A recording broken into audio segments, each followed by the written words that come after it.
Matapos maitaboy ng hero party ang Demon Lord, nagawa nilang masil ito. Ngunit kahit na ito ay isang napakalaking tagumpay, alam nilang hanggat hindi nila ito ganap na matatalo, ang mundo ay patuloy na nasa panganib ng pagkawasak. Lahat sila ay nakakaramdam ng bigat ng konsensya dahil hindi nila natapos ang kanilang misyon. Subalit, sinabi ng kanilang leader na may pag-asa pa, dahil naniniwala siyang balang araw, may lilito na bagong bayani na magpapatuloy sa kanilang iniwang misyon at tuluyang tatalunin ang Demon Lord. Pagkalipas ng ilang taon, ang A-rank party na Thunderpike ay nasa kalagitnaan ng isang public dungeon raid. Habang ang dalawang melee fighters ay umaatake, ang magic users naman ay nagsisimulang mag-cast ng kanilang mga spells. Dahil sa buffs mula sa supporter ng party na si Yuka, nagawa nilang pabagsakin ang isang Hydra sa record time. Individual, malalakas na ang mga miyembro ng Thunderpike, ngunit kapag nagtutulungan sila, halos wala nang makakatalo sa kanila.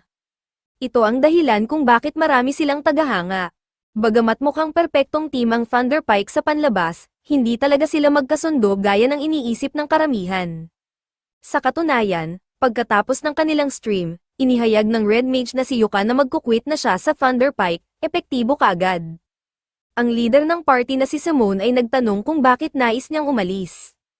Ipinaliwanag ni Yuka na hindi siya nakakatanggap ng patas na bahagi ng kanilang reward money.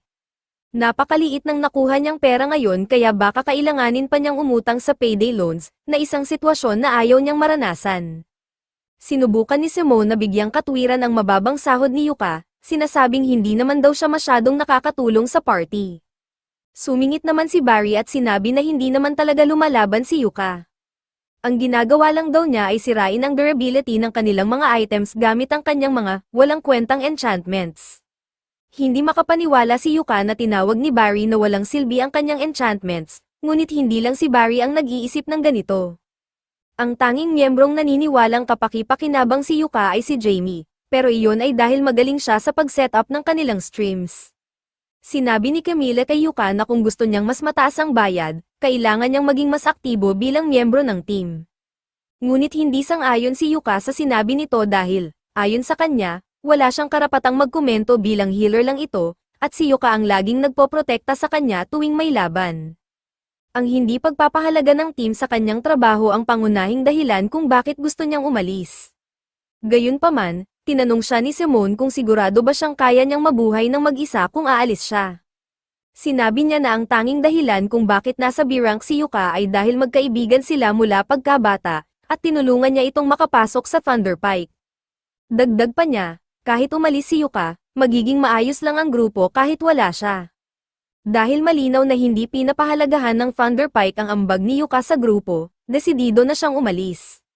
Nasayang niya ang 5 taon ng kanyang buhay sa pagsuporta sa team na ito, at bagamat hindi aabot sa ganitong tagumpay ang grupo kung wala ang tulong niya, lahat sila ay naniniwala pa rin na wala siyang silbi. Kaya naman, hindi nila siya mamimiss kahit umalis siya. Ngayon, opisyal nang umalis si Yuka sa Thunderpike. Dumiretso siya sa guild receptionist upang magtanong kung may available na trabaho. Nagulat ang receptionist na isang sikat na adventurer tulad niya ay naghahanap ng gig, kaya tinanong niya kung may nangyari sa Thunderpike. Ipinaliwanag ni Yuka na nag-quit siya, hindi naman nagulat ang receptionist dahil nangyayari naman daw ito sa iba't ibang grupo. Binigyan niya si Yuka ng form na kailangang punan para mahanapan siya ng bagong party. Matapos punan ng form, inabot ito ni Yuka sa receptionist. Sa mga sandaling iyon, biglang may batang babae na tumakbo papunta kay Yuka at yamakap sa kanya ng mahigpit. Ang pangalan ng babae ay Marina, isa sa mga dating estudyante ni Yuka noong nagtuturo pa siya ng preliminary adventurer classes kalahating taon na ang nakalilipas. Natutuwa si Yuka na maayos ang lagay ni Marina, nagtanong si Marina kung bakit naroon si Yuka, kaya sinabi niyang naghahanap siya ng bagong party dahil kakalabas lang niya sa Thunderpike. Hindi na hinayaan ni Marina na tapusin ni Yuka ang kanyang paliwanag dahil kung naghahanap siya ng bagong party, gusto ni Marina na sumama si Yuka sa kanilang grupo. Pumayag si Yuka sa mungkahi ni Marina, ilang minuto pa ang lumipas, nakaupo na si Yuka kasama si Marina at ang iba pang miyembro ng kanyang party upang pag-usapan ang posibilidad ng pagsali niya. Gustong-gusto ni Silk ang ideya na sumali si Yuka sa kanilang grupo, ngunit nagulat siya na isang bihasang adventurer tulad ni Yuka ay nais sumali sa kanilang D-rank party. Si Yuka ay kasalukuyang B-rank, kaya madali sana siyang makakasali sa mas magaling na grupo. Pero sinabi ni Yuka na ayos lang sa kanya ang sumali sa isang D-rank party, at sa totoo lang, mas gusto pa nga niya ito. Noong nasa Thunder Pike pa siya, palaging high-level missions ang tinatanggap ng grupo, kaya napipilitan siyang bumili ng maraming magic items para maghanda, na nagdulot ng sunod-sunod na pagkakautang. Gusto niyang magpahinga muna at mag-focus sa mas simpleng mga quest. Dahil sang-ayon naman sina Marina, Silk, at Ryan, opisyal nang sumali si Yuka sa kanilang grupo. Ang kanilang unang misyon bilang grupo ay ang pagkuha ng magic iron ore mula sa Pain to Mine dungeon. Matagal na simula noong huling nakaramdam si Yuka ng excitement para sa isang misyon, at nagbalik sa kanya ang maraming alaala noong nagsisimula pa lamang siya bilang adventurer. Naalala niya na ang dungeon na ito ay may maraming magic ore veins sa ika-6 na palapag. Tama naman ang sinabi ni Silk, ngunit nais nilang iwasan ang pakikipaglaban sa boss ng ika-5 palapag. Kaya iminungkahi ni Yuka na magsimula sila sa ika-4 na palapag.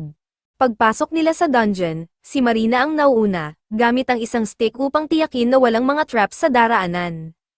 Napakasaya ni Yuka dahil ginagawa ito ni Marina ng eksakto tulad ng itinuro niya noon. Pero sinabi ni Yuka na siya na ang mauuna dahil mayroon siyang mas epektibong paraan. Hindi maintindihan ni Marina kung ano ang ibig sabihin ni Yuka, lalo na't wala naman silang scout o thief sa grupo para maghanap ng traps. Ngunit kahit totoo ito, may dalang magic item si Yuka na magagamit sa ganitong sitwasyon. Ito ay isang detection lamp, at dahil sa isang espesyal na klase ng langis, naiilawan nito ang mga traps upang makita nila ang mga ito na parang may scout na kasama. Napakakapaki-pakinabang ng lamp na ito, at pinahanga nito ang buong grupo. Tinanong ni Silk kung ayos lang bang gamitin ni Yuka ang kanyang detection lamp, dahil ang espesyal na langis na ginagamit dito ay mukhang mahal. Sumang-ayon si Yuka na normal na mahal ito, pero ipinaliwanag niya na siya mismo ang gumawa ng langis gamit ang kanyang alchemy, kaya halos wala itong gastos sa kanya. Nagpatuloy ang grupo sa paglalakad sa pasilyo ng dungeon, maingat na iniiwasan ang mga traps, hanggang sa biglang tumigil si Yuka. Nararamdaman niyang may kakaibang bagay sa unahan, kaya binalaan niya ang lahat at sinabing maghanda para sa isang laban. Pagpasok nila, hinarap sila ng isang grupo ng Buggles. Si Silk ang unang umatake at napatumba ang isa sa mga kalaban, habang tumakbo naman si Marina upang sugurin ang natitira gamit ang kanyang hammer. Habang lumalaban si Marina, nagcast si Yuka ng magkakapatong na physical enchantment sa kanya para mas mapahusay ang kanyang laban. Kasabay nito, nagcast din siya ng debuff sa mga Buggles upang guluhin ang kanilang galaw. Habang disoriented ang mga kalaban, sinunggaban ni Marina ang pagkakataon at sa isang mabilis na galaw, naputol niya sa kalahati ang 2 pang Buggles, na ikinagulat niya mismo. Tinanong niya si Yuka kung ang kakaibang pakiramdam habang lumalaban ay dahil sa kanyang magic, at kinumpirma ito ni Yuka. Sinabi niyang nagcast siya ng 3 klase ng enchantment kay Marina upang tulungan siya sa laban.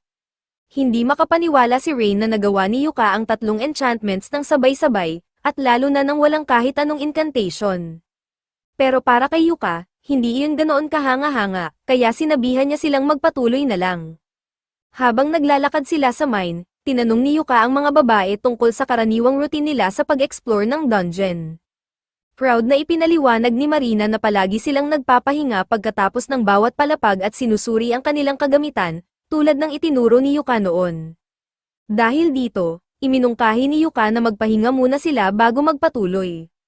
Pagkatapos ng kanilang break, sinuri ng grupo ang kanilang mga kagamitan, at dahil maayos naman ang lahat, nagpatuloy sila papunta sa susunod na palapag. Sa ikalawang palapag ng dungeon, bigla silang inambush ng isang grupo ng undead miners.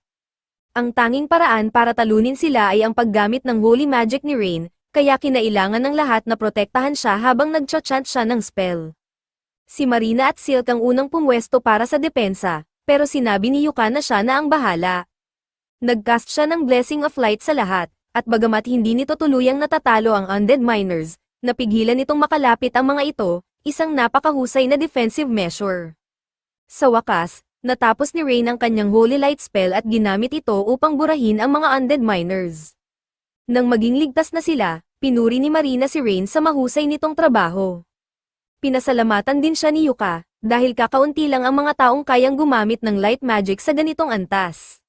Gayunpaman, Sinabi niyang malamang ay naubos ang maraming mana ni Rain, kaya nag-cast siya ng refresh mana upang maibalik ito. Hindi makapaniwala si Rain na kaya ni Yuka ang skill na ito, dahil napakabihira nito.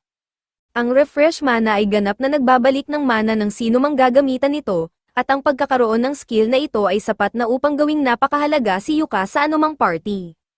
Pero para kay Yuka, tila owa lang si Rain, dahil natutunan niya ang refresh mana para lang punuan ang kakulangan ng isang obscure job tulad ng pagiging red mage. Habang naglalakad muli ang grupo, nagsimulang magbuhos ng likido si Yuka sa lupa. Tinanong siya ni Silk kung ano ang ginagawa niya, kaya ipinaliwanag ni Yuka na binubuhusan niya ng holy water ang kanilang mga bakas upang pigilan ang mga undead monsters sa pagsunod sa kanila.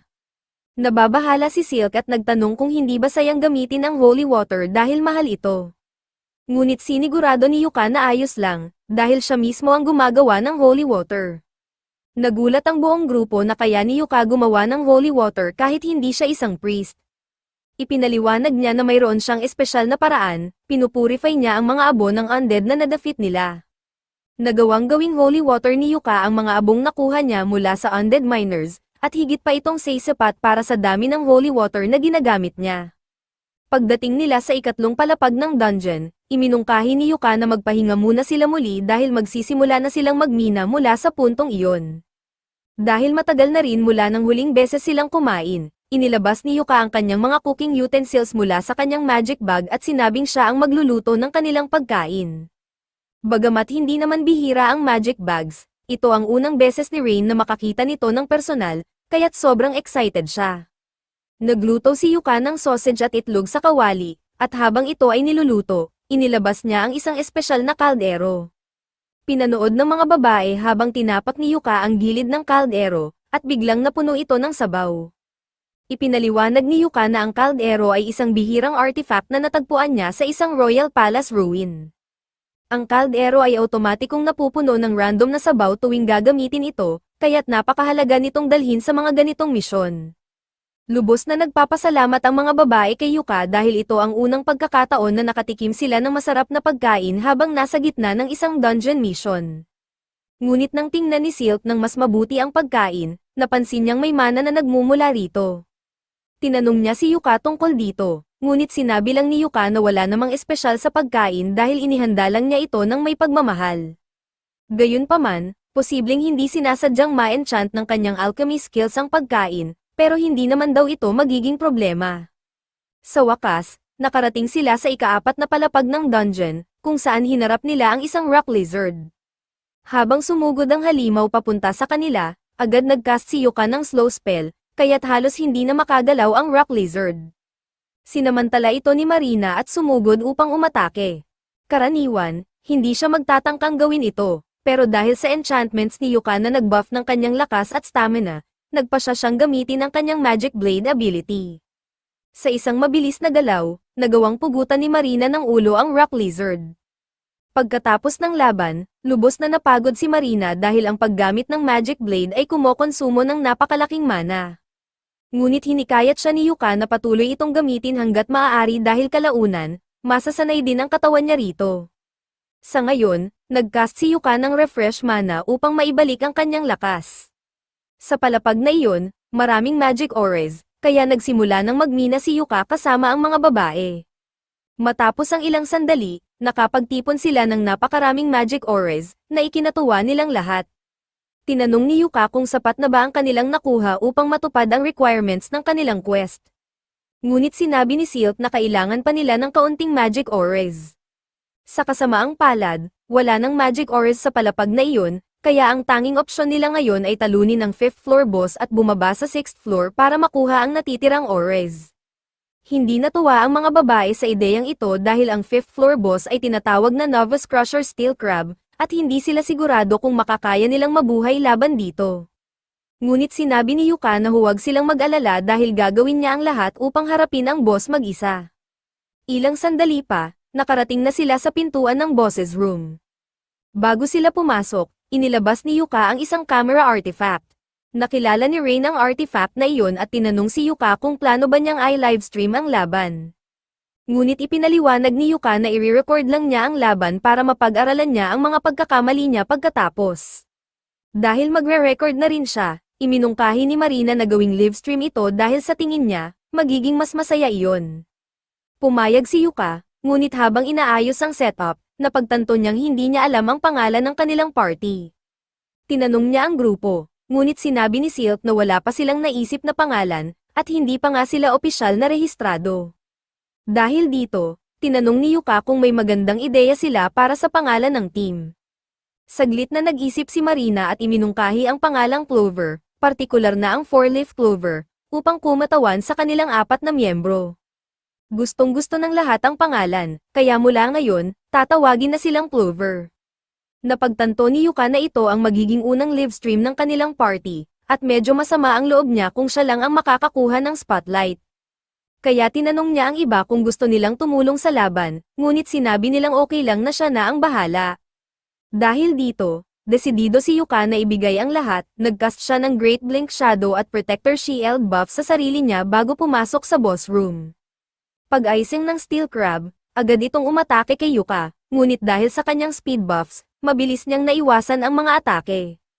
Nang makalayo siya sa saklaw ng crab, nagsimula siyang mag-cast ng maraming debuff spells upang pahinain ang kalaban. Kapag sapat na itong hamina, nag-cast si Yuka ng gravity spell upang durugin ang Steel Crab laban sa sahig.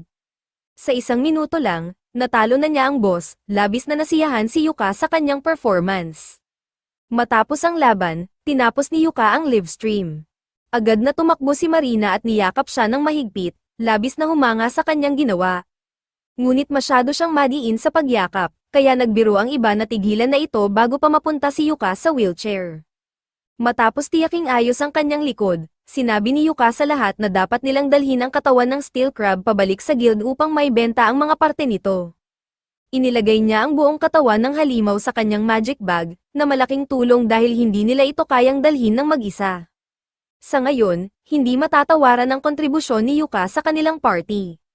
Ngunit sinabi ni Silk na hindi tama na patuloy silang umaasa kay Yuka ng ganito, kaya iminungkahi ni Yuka na sa susunod na boss battle, lahat sila ay sasali upang magkaroon sila ng karanasan. Gustong-gusto ng mga babae ang ideyang ito, ngunit sa ngayon, kailangan pa nilang buksan ang treasure chest na nakuha nila mula sa floor boss. Pagbukas nila, nakita nila ang napakaraming magic ores, kaya mukhang hindi na nila kailangang magmina pa. Sa buong mundo, napakapopular ng dungeon streams, dahil maganda itong publicity. Malalaking kumpanya ang madalas magbigay ng sponsorship deal sa mga sikat na streamer, at sa kasalukuyan, nasa kasagsagan ng kasikatan si Yuka. Ang video kung saan tinalo niya ang Steel Crab gamit lang ang status effect spells ay nag-viral.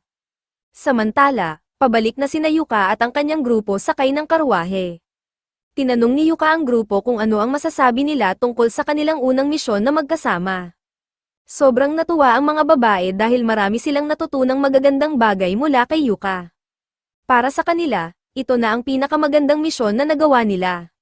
Sa katunayan, pinag-iisipan nilang gawing opisyal na leader si Yuka ng kanilang party dahil siya ang may pinakamalawak na karanasan, at lahat sila ay nagtitiwala sa kanya dahil naging guro nila siya noon. Bagamat nagdadalawang isip si Yuka na tanggapin ang papel na leader dahil hindi niya intensyong kunin ang liderato mula kay Marina, sa huli, pumayag din siya. Ginawa niya ito para masiguro ang kaligtasan nila sa mga darating na laban. Habang nagdiriwang si Yuka at ang kanyang grupo sa kanilang unang tagumpay, ang Thunderpike naman ay nakakaranas ng matinding pagkatalo. Nag-hire si Simone ng bagong miyembro, si Cork, para palitan si Yuka, ngunit hindi pa rin niya nauunawaan kung gaano kalaki ang naging ambag ni Yuka sa grupo. Dahil dito, naipasok niya ang grupo sa Wolf Territory, umaasa na magiging maayos ang lahat. Karaniwan, si Yuka ang nagkakast ng weakening spell sa mga wolves, ngunit dahil wala na siya, masyadong malakas ang mga wolves para sa grupo. Bilang resulta, si Jamie ay sinugod at kinagat, at ang kanyang tiyan ay napuno ng sugat. Nakita ni Simone na nasa panganib si Jamie, kaya't nagmadali siyang iligtas ito sa pamamagitan ng pagputol ng ulo ng wolf. Bagamat ligtas na si Jamie, mamamatay siya kung hindi siya agad matutulungan. Sinubukan ni Simone na ipagbilin kay Camilla na mag-cast ng healing spell, ngunit sinabi ni Camilla na ubos na ang kanyang mana. Naghanap si Simone ng healing potion, at si Cork lamang ang meron nito. Ngunit sinabi ni Cork na ayaw niyang ibigay ito dahil sinabi ni Simone noon na ang bawat miyembro ay dapat bumili ng sarili nilang kagamitan. Sinabi ni Simone na hindi ito ang tamang oras para mag-alala tungkol sa pera, lalo na't nasa bingit ng kamatayan si Jamie. Sa huli, napilitan si Cork na ibigay ang potion, at ipinainom ito ni Simone kay Jamie. Samantala, maayos naman ang lahat para kay Yuka at sa kanyang grupo.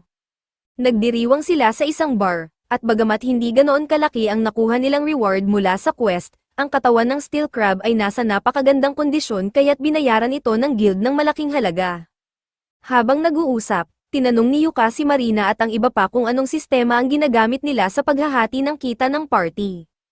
Ipinaliwanag nila na si Silk ang humahawak ng lahat ng pera ng grupo, at bawat miyembro ay binibigyan ng nakatakdang allowance.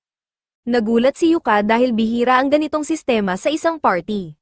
Ngunit ipinaliwanag ng grupo na may dahilan sila para dito, nagsasabi silang lahat upang makabili ng sariling bahay bilang grupo. Hindi kasi komportable ang palaging magre-renta sa inn tuwing nasa lungsod sila. Naiintindihan naman ito ni Yuka at sumang-ayon sa kanilang sistema. Sinabi ni Yuka na ayos lang sa kanya kung ipagpapatuloy nila ang allowance system. Tinanong ni Silk kung sigurado ba siyang okay lang na siya ang humawak ng lahat ng pera ng grupo, dahil inakala niyang bilang isang bihasang adventurer ay gugustuhin ni Yuka na siya mismo ang humawak ng kanyang kita. Ngunit sinabi ni Yuka na nagtitiwala siya kay Silk, kaya walang dahilan upang baguhin ang kanilang sistema. Habang masaya at nagkakasundo sina Yuka at ang grupo, galit at frustrado naman sina Simone at ang natitirang miyembro ng Thunder Pike dahil iyon ang pinakamalalang resulta na naranasan nila sa maraming taon. Mabuti na lang at naisalba nila ang buhay ni Jamie, ngunit napakalapit na nila sa trahedya.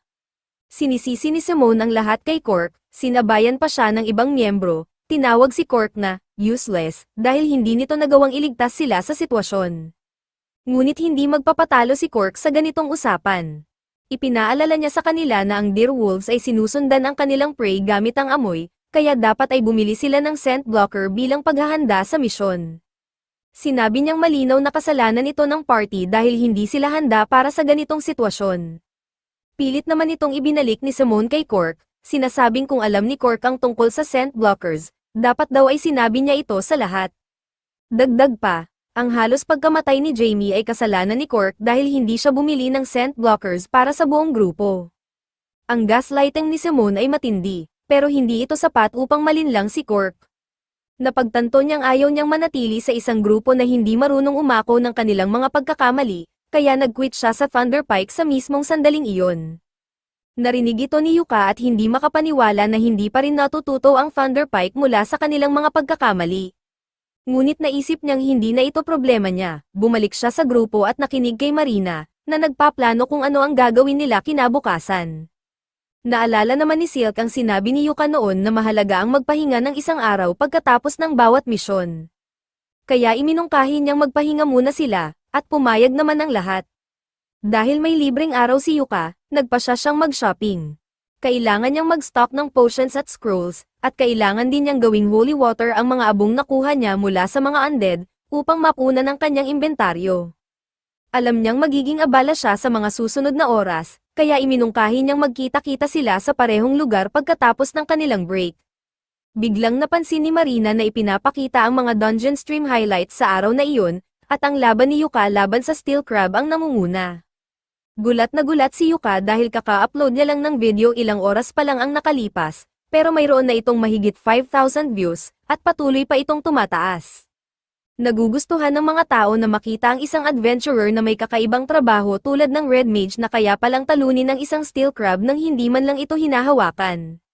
Sinabi pa ng announcers na bantayan ng grupo ni Yuka, ang Clover, dahil posibleng sila ang susunod na maging pinakamahusay na party sa buong mundo.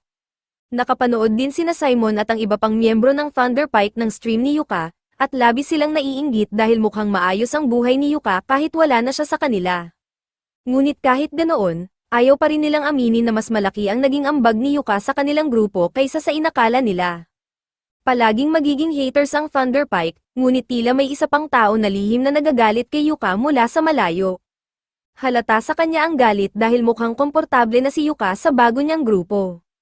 Pagkalipas ng ilang araw, bumalik si Yuka sa guild at tumitingin ng mga quest sa notice board, naghahanap ng angkop para sa kanyang grupo. Nakita siya ng receptionist na nahihirapan sa pagpili kaya lumapit ito at nagtanong kung maaari siyang tulungan.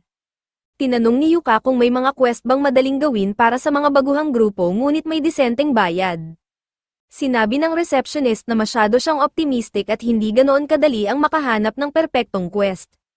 Pero, isinuggest niya ang isang C-rank quest na may kinalaman sa pagkuha ng magic stones mula sa Orden Forest. Naisip ni Yuka na maaaring akma ito, ngunit nagtataka siya kung bakit C-rank ang quest na ito, gayong ang pagkuha ng magic stones ay karaniwang D-rank lamang. Ipinaliwanag ng receptionist na may isang malaking magical beast na namataan malapit sa kagubatan, kaya mas mapanganib ito kaysa sa karaniwan. Biglang pumasok si Marina sa guild, at nang marinig ang salitang, quest, agad niyang inihayag na tatanggapin na ng kanilang grupo ang misyon. Sinabihan siya ni Yuka na hintayin muna siyang ipaliwanag ang lahat bago tanggapin ang quest, ngunit sinabi ni Marina na hindi na niya kailangang malaman ang mga detalye. Kung iniisip ni Yuka na kaya nila, tiyak na magagawa nila ito. Bukod pa rito, nagawa na nila ang isang misyon sa kagubatan na iyon noon. Gayunpaman, ipinaliwanag ni Yuka na ang quest ay C-rank dahil sa presensya ng magical beast sa kagubatan. Nang marinig ito, muling nag-isip ang mga babae kung dapat ba talaga nilang tanggapin ang misyon. Sa huli, nagpasya silang ituloy ito dahil naniniwala silang magiging maayos ang lahat basta kasama nila si Yuka. Sinabi ni Yuka sa lahat na ihanda na ang kanilang mga gamit at magkita-kita sila sa harap ng stagecoach pagkalipas ng 1 oras upang magtungo sa kagubatan. Dumating muli ang receptionist na dala ang quest receipt.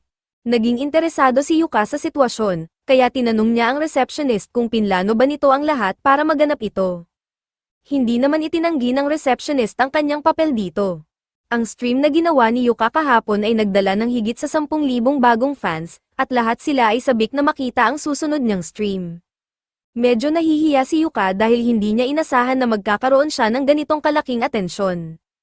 Pero naisip niyang walang masama sa pagpapatuloy ng pag-stream ng kanyang mga laban, dahil makakakuha ito ng atensyon para sa mga babae at magiging kapaki-pakinabang din para sa records ng guild, lalo na kung matagpuan nila ang magical beast. Habang pinag-uusapan ni Yuka ang lahat ng ito, ang misteryosong lalaking nagmamasid sa kanya ay lalong nagagalit. Nang umalis si Yuka sa guild, sinundan siya nito sa tahimik na paraan. Napansin agad ni Yuka na sinusundan siya dahil halatang halata ang taga-subaybay niya sa hindi maayos na paraan nito ng pagsunod. Kaya't dumaan si Yuka sa isang makipot na eskinita upang subukang mawala ang stalker niya. Umaasa siyang maliligaw ito, pero kahit mataba ang lalaki, mabilis itong kumilos at agad siyang naabutan. Tinanong ni Yuka kung ano ang pakay ng lalaki, at inutusan siya nitong umalis sa Clover kaagad. Malinaw ang sagot ni Yuka na hindi iyon mangyayari, lalo na't siya ang leader ng grupo. Hindi makapaniwala ang lalaki na ginawang leader ng mga babae si Yuka pagkatapos lamang ng 1 araw na magkasama sila, samantalang ilang beses na niyang inalok ang sarili na sumali sa grupo at lagi siyang tinatanggihan. Napagtanto ni Yuka ang sitwasyon, gusto ng lalaki na makabuo ng sarili niyang harem ng mga cute na adventurer girls, pero patuloy siyang tinanggihan ni na Marina at ng iba pa. Ang makita si Yuka na nabubuhay ang kanyang pangarap ay naging dahilan para mawalan ng rason ang lalaki. Dinukot ng lalaki ang kanyang espada at nagbanta na aatakihin si Yuka kung hindi siya aalis sa grupo. Tahimik na nagcast si Yuka ng isang snare trap sa mga paa ng lalaki, pagkatapos ay tumalikod upang umalis. Nang sinubukang sugurin ni Beo si Yuka, nadulas ito at bumagsak dahil sa trap. Nang makabalik na si Yuka sa karwahe, ikinwento niya sa grupo ang nangyari. Agad nilang nakilala ang lalaki bilang si Beo, isang taong matagal nang sumusubok sumali sa kanilang grupo. Nag-alala ang mga babae para kay Yuka at sinabing hindi nila mapapatawad ang sarili kung may masamang nangyari sa kanya dahil sa kanila. Pinawi ni Yuka ang kanilang pag-aalala, sinabing hindi iyon kasalanan nila, at idinagdag na iniwan niya si Beo na walang malay sa gitna ng kalsada kaya maaari nilang i-report ito pagbalik sa bayan. Bago makarating sa kanilang destinasyon, sinabi ni Yuka na nais niyang ulitin ang kanilang mission objective.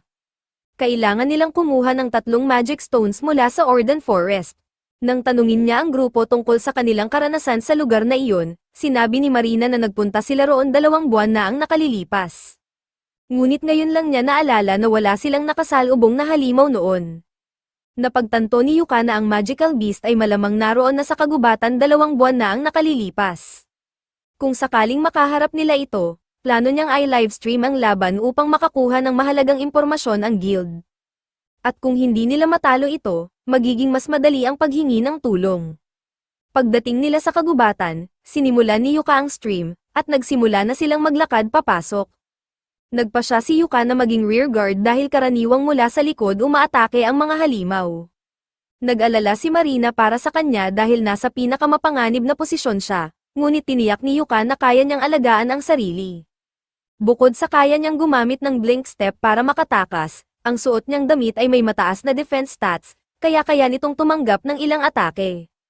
Nang makarating sila sa talon kung saan nila kukunin ang mga magic stone, sinabi ni Yuka sa lahat na huminto. Ramdam niya ang paparating na presensya ng isang nilalang. Biglang nagpakita ang magical beast, at ang dating kumpiyansa ni Yuka ay nawala. Ito pala ay isang Zarnak, isang high-level monster na karaniwang matatagpuan lamang sa pinakailalim na bahagi ng dungeon. Napagtanto ni Yuka na hindi sapat ang lakas ng grupo para harapin ito, kaya pinapunta niya si Silk para humingi ng tulong sa guild habang siya ang magpapaliban sa halimaw. Ngunit tumanggi ang mga babae na iwan siya, dahil alam nilang wala ring tsansa si Yuka kung mag-isa siyang lalaban. Dahil dito, tinanggap ni Yuka ang tulong nila at nag-cast ng enchantment spells sa kanila. Humarap si Marina sa frontline, ngunit mabilis siyang napaatras nang madaling winalis siya ng Zarnak. Gumamit si Yuka ng layered status effects upang pahinain ang halimaw, ngunit kaunti lamang ang epekto nito. Malapit nang maubos ang mga opsyon ni Yuka, kaya napagpasyahan niyang gamitin ang natitirang pinakamalakas niyang spell. Subalit, kailangan niya ng oras upang i-cast ito, pumayag si Marina na distrahin ang Zarnak upang makapag-cast si Yuka. Lumapit siya sa halimaw at ginawa ang lahat upang makuha ang atensyon nito habang iniiwasan ang mga atake. Kapag siya ay muntik ng tamaan, tumutulong sina Silk at Rain gamit ang kanilang magic. Salamat sa kanilang pinagsamang pagsisikap, nagkaroon si Yuka ng sapat na oras upang matapos ang pag-cast ng level 5 spell, ang napakalakas at mapanirang prismatic missile. Nang matapos niya ito, agad niyang pinaputok ito diretso sa mukha ng halimaw. Sa unang tingin, mukhang hindi ito masyadong nakaapekto, ngunit maya-maya pa, nagsimulang umubo ng dugo ang halimaw, malubha na pala itong nasugatan. Nag-cast naman si Rain ng isang grade 5 Thunderbolt spell upang makuryente ang halimaw. Habang ito'y paralisado, inutusan ni Yuka si Marina na putulin ang ulo nito. Agad na sumugod si Marina, inactivate ang kanyang magic sword, at habang nakabuff siya ni Yuka gamit ang isang critical attack spell, nagawa niyang maputol ang ulo ng halimaw sa isang mabilis na pag-atake. Nang matapos ang laban, bumagsak si Yuka sa kanyang mga tuhod, puno ng ginhawa at hindi makapaniwala na nagawa nilang talunin ang halimaw nang walang nasawi sa kanilang grupo. Sa bayan naman, ang mga manunood ng stream ay labis ding namangha, lalo na sa spell na ginamit ni Yuka, dahil wala pang nakakakita ng ganoong klaseng spell noon. Ngunit, laging may isang hater sa crowd, balik sa kagubatan, medyo nahihilo si Yuka dahil sa sobrang mana na ginamit niya sa laban. Pero, sa pangkalahatan, nasa mabuti siyang kondisyon. Masaya siya na naging maayos ang lahat, ngunit inamin niyang sobrang delikado ng laban na iyon para sa isang grupo ng baguhan tulad nila. Ang tanging dahilan kung bakit sila nakaligtas ay dahil sa swerte. Sinabi ni Yuka sa mga babae na papagalitan niya sila mamaya dahil sa kanilang pabigla-biglang kilos, ngunit sinabi ng mga babae na si Yuka rin ay pabigla-bigla dahil sinugod niya ang laban ng mag-isa, handang isakripisyo ang sarili. Para sa kanila, hindi iyon katanggap-tanggap, hindi maitanggi ni Yuka ang sinabi nila, kaya't napagkasundoan nilang pag-usapan ang lahat ng hinaing nila mamaya. Sa ngayon, iminungkahi niyang maglinis muna sila dahil puno sila ng pawis at dugo ng Zarnak.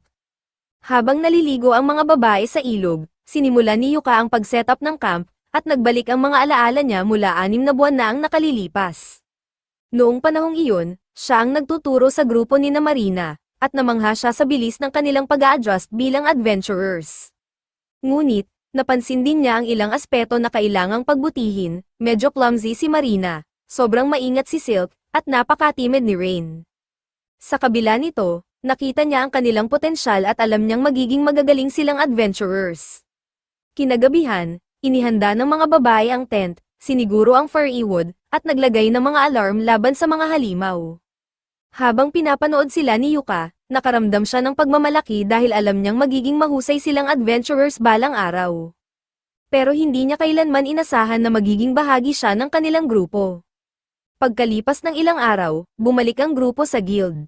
Doon, nalaman nilang ipinatawag sila upang makipag-usap sa guildmaster, kaya medyo kinakabahan ang mga babae. Tinanong nila si Yuka kung nangangahulugan bang nasa gulo sila, ngunit sinabi ni Yuka na malamang ang pag-uusap ay tungkol sa Zarnak na natalo nila. Ang misyon ay dapat na B-rank, ngunit sa kung anong dahilan, ito'y nakamarka bilang D-rank, kaya't kailangang imbestigahan ito. Biglang pumasok ang guildmaster, si Benwood, at agad na tumayo sa atensyon ang mga babae, intimidated sa presensya nito. Lumapit si Benwood kay Yuka at sinabing ipaliwanag ang sarili. Ngunit dahil alam ni Yuka na wala siyang ginawang mali, sinabi niyang naisumite na niya ang lahat ng kaukulang impormasyon sa kanyang ulat sa guild. Hindi nasiyahan si Benwood sa ulat at humingi ng mas detalyadong paliwanag. Bago pa man magpatuloy, sinabi ni Yuka kay Benwood na itigil na ang tough guy act dahil natatakot ang mga babae. Sinubukang pigilan ni Marina si Yuka sa pagiging casual kay Benwood dahil napakalakas nito, ngunit sinabi ng guildmaster na labis ang respeto niya kay Yuka, kaya't hindi na kailangan ng formalidad sa pagitan nila. Sinabi ni Benwood sa lahat na maaari na silang umupo. Alam na niya ang nangyari sa kagubatan, ngunit gusto niyang marinig ang pananaw ni Yuka tungkol sa sitwasyon. Ipinaliwanag ni Yuka na pinaghihinalaan niyang resulta ito ng isang overflow, na nagdulot ng paglabas ng halimaw na mas malakas kaysa sa karaniwang naroon. Sumang-ayon si Benwood sa conclusion ni Yuka at agad na inutusan ang kanyang sekretarya na mag-issue ng isang emergency investigation quest upang malaman ang punot dulo nito. Parehong nauunawaan ni Yuka at Benwood kung gaano kaseryoso ang mga overflow, ngunit walang ideya si Marina kung ano iyon, kaya't nagtanong siya kay Yuka. Ipinaliwanag ni Yuka na ang overflow ay isang phenomenon kung saan may catalyst na nagiging sanhi ng paglabas ng mga halimaw mula sa dungeon. Karaniwang nakakulong ang mga halimaw sa dungeon dahil sa mana na dumadaloy sa lupa, ngunit minsan ay nababasag ang mga iyon, kaya't nakakatakas ang mga halimaw at nananalasa sa paligid. Dagdag pa ni Yuka, posibleng senyales ito ng paparating na dungeon stampede, isang napakalaking kaganapan kung saan ang mga halimaw mula sa dungeon ay sabay-sabay na lumalabas at sumisira sa mga bayan. Narinig na ng mga babae ang tungkol sa mga dungeon stampedes at ang kaguluhang dulot nito, na kumakalat sa mga bayan tulad ng isang wildfire. Kung ang mga halimaw na kasing lakas ng Zarnak ay lumalabas na, ibig sabihin, wala na silang gaanong oras. Nangako si Benwood na iimbestigahan ng husto ang sitwasyon upang masiguro ang kaligtasan ng lahat. Ngunit bago iyon, humingi siya ng taus-pusong paumanhin sa grupo dahil sa pagkakalagay nila sa ganitong peligro. Sinabi ng mga babae na hindi na kailangang mag-sorry ni Benwood dahil ligtas naman silang nakabalik. Gayunpaman, aminado silang kung wala si Yuka, malamang ay hindi sila nakaligtas. Kahit na si Yuka ang nagdala ng malaking bahagi ng laban, ipinakita ng kanilang livestream na ang mga babae ay mahuhusay na mandirigma rin. Bilang gantimpala sa kanilang mahusay na pagganap laban sa Zarnak, sinabi ni Benwood na ipo-promote ang lahat ng miyembro ng grupo sa C-rank. Gayunpaman, ang kanilang promotion ay nakadepende sa tulong ni Yuka, dahil siya ay isang A-rank adventurer. Naguluhan si Yuka sa sinabi ni Benwood dahil ang alam niya, B-rank lamang siya. Dito sinabi ni Benwood na siya rin ay ipo-promote, nakita ng lahat ng nanood ng livestream ang mataas na antas ng prismatic missile spell na ginamit niya laban sa Zarnak, kaya malinaw na karapat-dapat si Yuka sa promotion. Simula ngayong araw, si Yuka ay opisyal ng A-rank adventurer. Pagkatapos ng pag-uusap, bumaba si Yuka at ang grupo upang uminom at magdiwang ng kanilang promotions. Habang magkakasama, inilabas ni Yuka ang bag ng mga coins na nakuha nila bilang gantimpala para sa kanilang quest at iniabot ito kay Silk upang bilangin. Nang buksan ni Silk ang bag, nagulat siya dahil hindi pa siya nakakakita ng ganoon karaming gold coins sa isang lugar. Ipinaliwanag ni Yuka na kahit na orihinal na D-rank ang quest, dahil sa hirap nito, tinrato ito bilang B-rank quest, kaya mas malaki ang naging bayad nila. Inilabas ni Silk ang lahat ng coins mula sa bag upang bilangin, ngunit napansin niya ang isang piraso ng papel sa ilalim nito na may pangalan ni Yuka. Iniabot niya ito kay Yuka, at nang buksan niya, nalaman niyang ito ay isang sulat mula kay Benwood. Humihingi ng paumanhin si Benwood sa lahat ng pinagdaanan ni Yuka at ng kanyang grupo. Kasama ng sulat ay isang platinum coin bilang maliit na bonus para kay Yuka. Ang platinum coins ay napakahalaga, kaya't idinagdag ni Yuka ito sa pondo ng grupo. Matapos mabilang ni Silk ang lahat ng pera, masaya niyang ibinalita sa lahat na sapat na ang kanilang pera upang makabili ng bahay. Sa sobrang tuwa ni Marina nang marinig na kaya na nilang bumili ng bahay, napatalon siya sa excitement at aksidenteng natapon ang mga coins sa mesa. Natuwa rin si Silk na narating nila ang kanilang financial goal, ngunit medyo nakaramdam siya ng kaunting guilt dahil alam niyang ang tanging dahilan kung bakit nakalikom sila ng ganitong kalaking pera ay dahil kay Yuka. Ngunit sinabi ni Yuka kay Silk na huwag niyang isipin ito sa ganoong paraan. Ipinaliwanag niya na ginawang leader siya ng Clover, at natural lamang para sa isang leader na gawin ang lahat para sa kapakanan ng grupo. Kaya kahit na malaki ang naging bahagi niya sa pagkita ng perang ito ay pag-aari nilang lahat.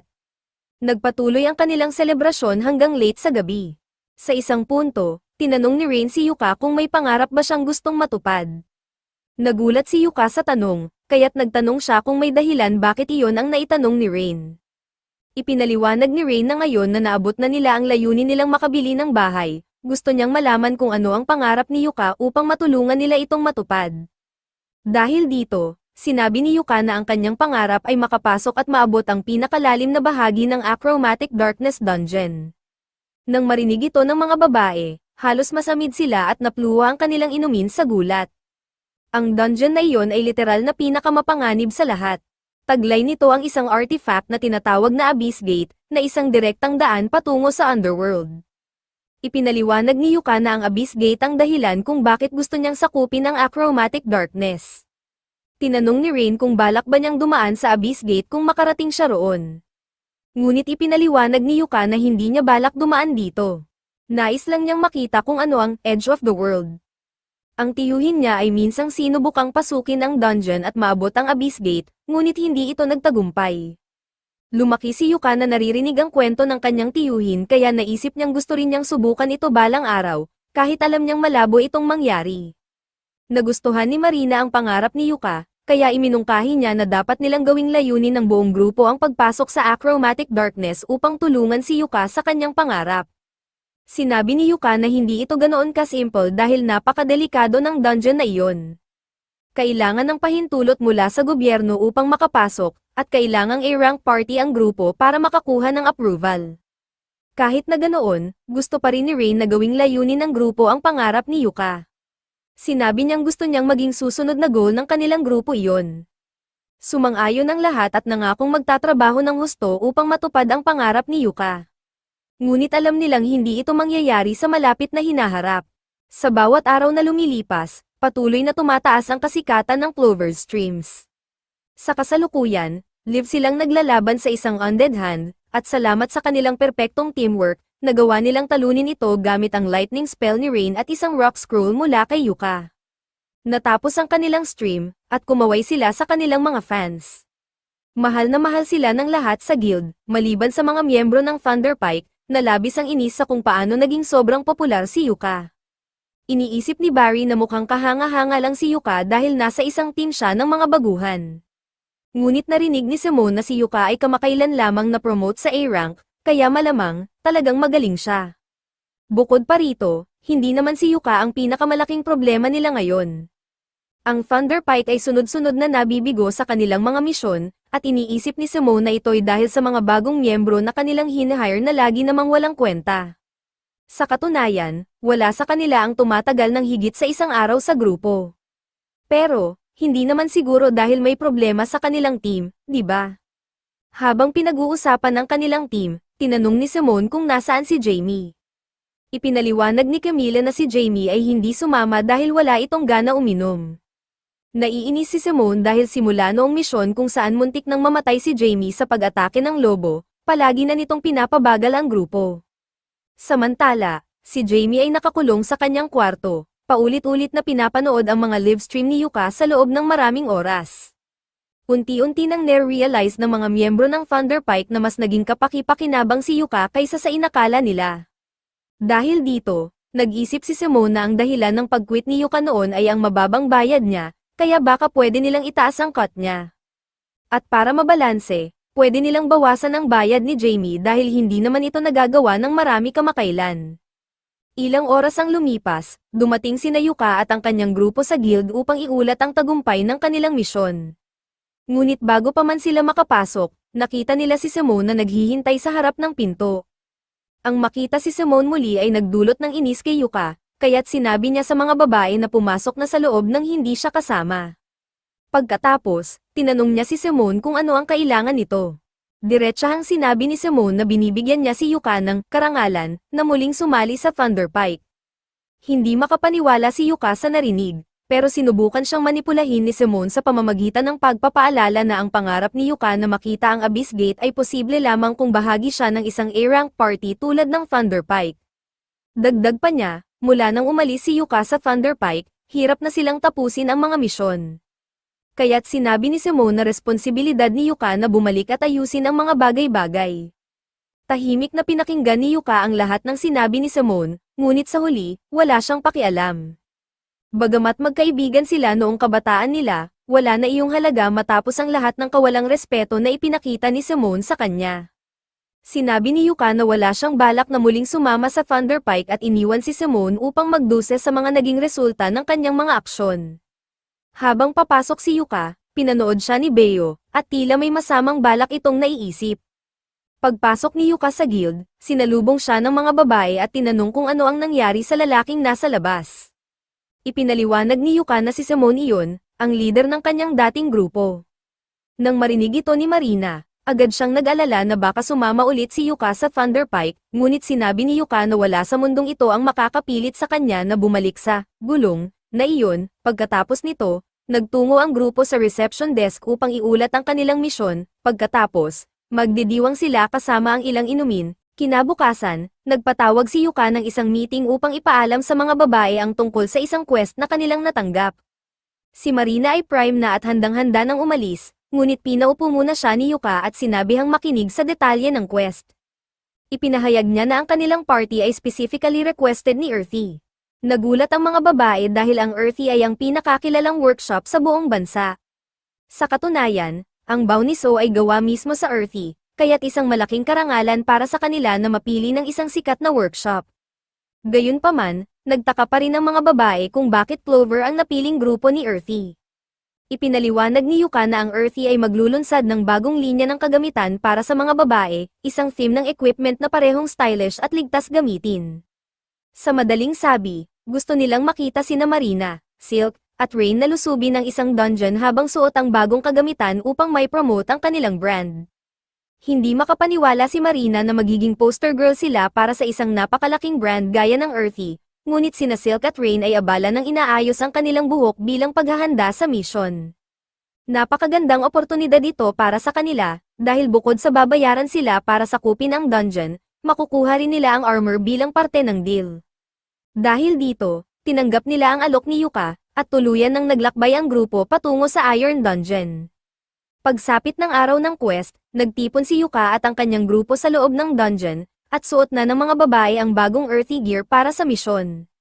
Sinabi ni Yuka sa kanila na ang cute nilang tingnan sa kanilang mga bagong kasuotan.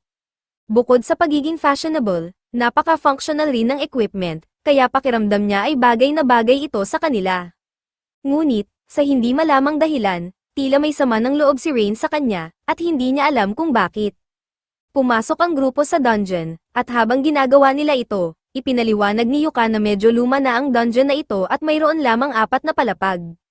Ngunit sa pinakaibaba, may isang pasukan patungo sa isang separate dungeon, at iyon ang tunay nilang lilinisin. Upang makarating sa main entrance ng pangalawang dungeon, kailangan nilang bumaba sa hagdan. Gayunpaman, napakahaba ng mga hagdang iyon, kaya nagtanong si Marina kung maaari na lang silang gumamit ng rope at bumaba sa gitna upang makatipid ng oras. Sinabi sa kanya ni Yuka na sa normal na sitwasyon, tama siya, at marami nang nagtangkang gawin iyon noon. Pero may distortion field ang dungeon, na pumipigil sa kahit sino na lumihis sa designated path. Binalaan niya ang grupo na huwag mahuli sa loob ng field, ngunit napansin niyang tila hindi pa rin maganda ang pakiramdam ni Rain. Dahil dito, tinanong niya kung may nagawa siyang mali. Hindi sumagot si Rain, ngunit alam ng iba ang dahilan kung bakit siya naiinis. Kaya sinabi nila kay Yuka na mas maigi kung titingnan niyang mabuti ang suot ni Rain. Tinitigan ni Yuka si Rain, pilit na hinahanap kung may kakaiba sa kanyang outfit, at doon niya napansin na binago ni Rain ang kulay ng kanyang ribbon bow mula red patungong blue. Rain ay naiinis dahil hindi niya ito napansin o pinuri. Agad na sinabi ni Yuka na bagay ito sa kanya, at sa wakas, naging mas maaliwalas ang pakiramdam ni Rain.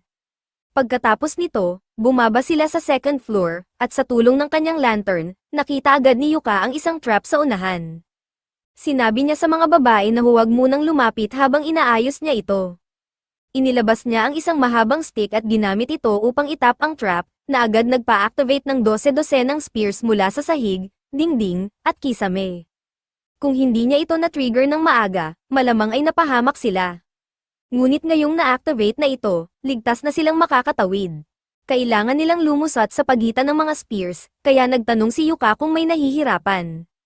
Sa kabutihang palad, dahil snug fit ang kanilang bagong armor, madali silang nakalusot at nakapagpatuloy sa kahabaan ng madilim na koridor.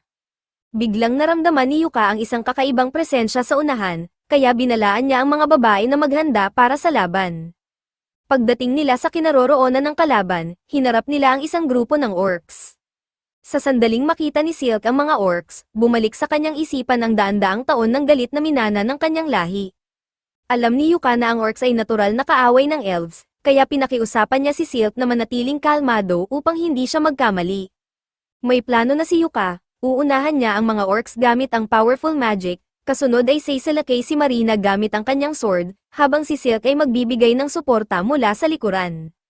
Nang handa na silang lahat, sinimulan ni Yuka ang kanyang enchantment spells, at si Rain naman ay nagsimulang mag-cast ng fireball spell. Pagkatapos ng kanyang spell, pinakawalan ni Rain ang fireball na agad na sumunog sa mga orcs. Sumabay si Yuka gamit ang rock blast, na nagpilit iwasan ng mga halimaw. Habang nagkakagulo ang mga orcs, tumama si Silk sa leeg ng isa gamit ang kanyang arrow, habang ang isa pa ay nadodge sa bato ni Yuka. Dalawa na lamang ang natitira, biglang sumugod si Marina, at habang papalapit ang huling dalawang orcs, pinabagal sila ni Yuka gamit ang paralyze at slow spell. Dahil dito, madaling nahati sa dalawa ang isang orc ng isang hampas lamang ng espada ni Marina, habang ang huli ay tinamaan ng palaso ni Silk sa leeg. Sa huli, tinapos ito ni Marina sa pamamagitan ng paghati sa ulo ng natitirang orc. Matapos ang matinding laban, lumapit si Yuka sa mga bangkay ng orcs upang kunin ang kanilang magic stones. Tinanong niya si Silk kung kumalma na siya, at humingi ng paumanhin ito sa kanyang naging outburst. Ngunit hindi niya maiwasang mapuno ng galit tuwing nakakakita siya ng isang orc. Nauunawaan ito ni Yuka, hindi niya may kakaila ang kanyang damdamin dahil bahagi ito ng pagiging elf. Biglang lumapit si Nina kay Yuka at sinabing may kakaiba siyang nakita sa katawan ng isa sa mga orcs. Iniabot niya ito kay Yuka, at matapos suriin, natuklasan nilang ito ay isang Memorandum of Revelation Scroll, isang artifact na may kakayahang magbunyag ng mga hidden abilities sa sino mang gagamit nito. Nakakapagtaka kung bakit may ganitong bagay ang isang mababang ranggong orc, ngunit sa kasalukuyang kondisyon nito, hindi pa ito ganoon kahalaga dahil sira na ito. Gayunpaman, sayang kung ibebenta lang ito, kaya sinabi ni Yuka na aayusin niya ito at ipapagamit sa isa sa mga babae. Tinanong ni Soa kung ano ang mangyayari kapag ginamit ng isa sa kanila ang scroll.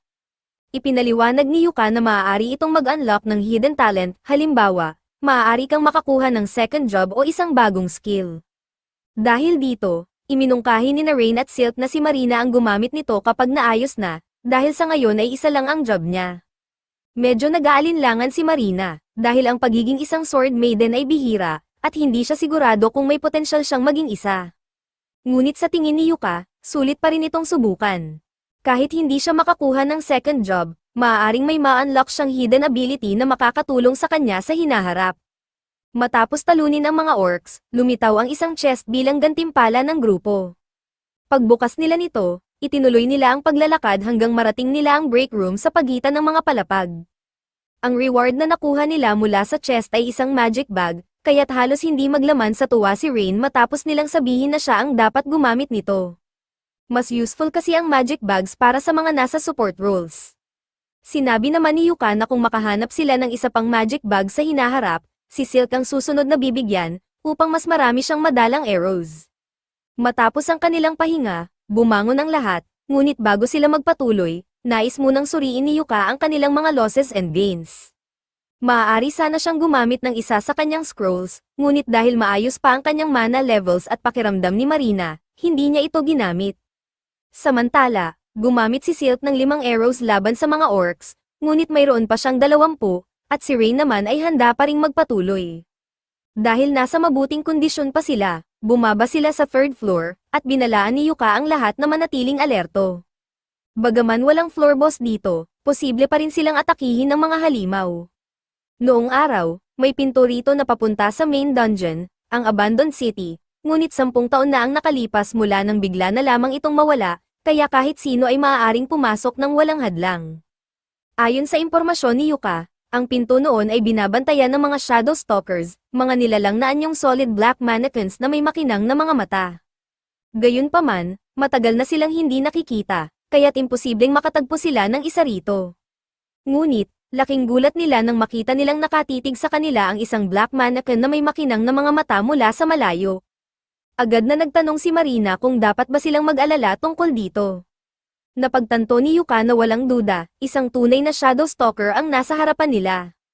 Dahil dito, sinigurado niyang makuhanan ito ng maayos ng recorder. Bagaman mukhang nakakatakot ang Shadow Stalker, hindi muna sila dapat mag-alala dahil hindi ito makakatawid sa distortion field ng palapag. Ngunit sa kanilang pagkabigla, tumalon ang Shadow Stalker at dumiretso sa distortion field, na para bang wala lang ito, ibig sabihin, nasa matinding panganib sila. Agad na inutusan ni Yuka ang grupo na maghanda para sa laban. Kinuha niya ang kanyang scroll of multi-enchant upang i-buff ang mga babae. Ngunit kahit na may lahat ng enchantments, sa unang pag-atake pa lang ng Shadow Stalker, tinamaan si Marina at agad siyang bumagsak. Dali-daling tumakbo si Rain sa tabi ni Marina upang gamutin siya, habang binibigyan naman ni Silk ng cover ang dalawa. Hindi pa rin makapaniwala si Yuka, isang multi-enchant barrier ang pinaghirapan niyang itayo, ngunit winasak ito ng Shadow Stalker na parang wala lang. Habang naghahanda ito ng panibagong pag-atake, sumugod si Yuka at nagcast ng protection barrier sa sarili niya, ngunit muling nadodge ito sa isang iglap. Napagtanto niyang ang mga pag-atake ng Shadow Stalker ay espesyal na ginawa upang sirain ang mga barriers. Dahil dito, binago niya ang kanyang estratehiya, nagcast siya ng Blink Shadow upang maiwasan ang mga susunod na pag-atake at makatakas sa laban. Ngunit bago pa niya magamit ang kanyang plan, biglang lumingon ang Shadow Stalker at tinamaan siya ng isang Dark Magic Curse, na agad siyang na-immobilize. Ngayon, wala na siyang kakayahang lumaban, mukhang wala na silang paraan para talunin ito. Mabilis na nagcast ang Shadow Stalker ng isa pang curse, ngunit napigilan ito ni Rain gamit ang kanyang Holy Shield, habang si Silk naman ay umatake gamit ang kanyang Dryad Vines. Samantala, sinubukan ni Rain na gamutin si Yuka tulad ng ginawa niya kay Marina, ngunit sa kanyang matinding pagkatakot, napansin niyang hindi na humihinga si Yuka. Sa parehong oras, biglang tinamaan ng matinding hiwa si Silk sa likod, at kahit sinubukan ni Marina na habulin ang Shadow Stalker, napakabilis nito para tamaan. Dahil dito, nagpa siya si Rain na gumamit ng isang wide area spell upang mapinsala ito.